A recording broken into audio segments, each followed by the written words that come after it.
Quand survient le naufrage, ils sont les premiers sur place.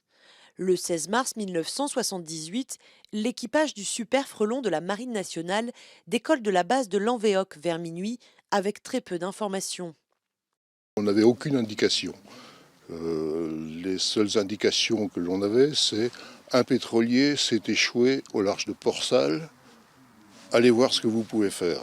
La nuit était noire, la mer était noire, tout était noir. Et heureusement, tous les gens étaient au même endroit, on a réussi à tous les sortir. Aucune perte humaine, mais la marée noire n'a pas pu être évitée. Suite à ce désastre écologique, la France décide de mettre en place une batterie de moyens avec pour mot d'ordre plus jamais ça. À la tête du dispositif, le préfet maritime qui coordonne l'action de l'État en mer. Il y avait besoin d'une unicité de prise de décision. Il y avait en 1978 trop d'acteurs, trop de chaînes de décision et d'information. Et on a pâti, parce que le temps est primordial dans une crise comme celle de la Moco, on a pâti de lenteur, de longueur dans les prises de décision.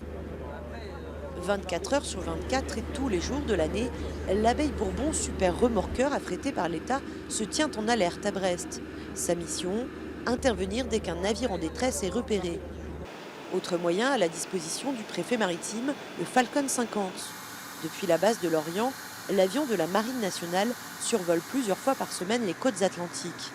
Objectif, surveiller et donner l'alerte si besoin, notamment contre les pollutions volontaires et illégales. Je pense que notre présence est dissuasive parce que voir passer un avion avec la cocarde Marine nationale, les gens à bord doivent se dire oh, on va peut-être éviter de faire des rejets, on est surveillé. Malgré tous ces garde-fous, le risque de nouvelles marées noires n'a pas disparu. En 1999, plus de 20 ans après l'Amoco Cadiz, c'est l'Erika qui coule au large de la Bretagne. 20 000 tonnes de pétrole souillent, une fois de plus, le littoral atlantique.